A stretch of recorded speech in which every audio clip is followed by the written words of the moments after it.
specimen is more obvious. I'll find here the anterior or Fisher Bremen. This is the anterior lobe of the cerebellum, and this is the middle lobe of the cerebellum. This is the superior vermis. In the inferior surface here, I'll find in the middle line, this is the inferior vermis, and this is the tonsil of the cerebellum. The tonsil of the cerebellum. This is the vertebral artery, and this is the basilar artery passing in front of the bones.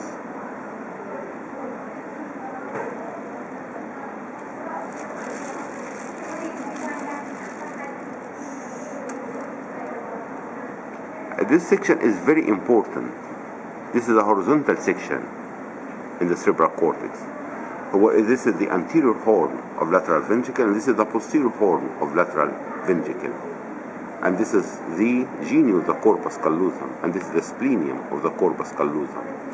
And this is the forceps minor and forceps major.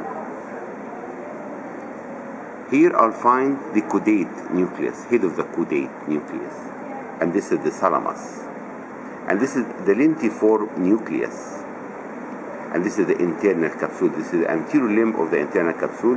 This is the genius of the internal capsule. And this is the posterior limb of the internal capsule. And this is the optic radiation.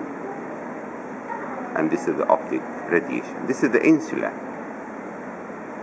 The external capsule and the colostrum, they are not apparent here.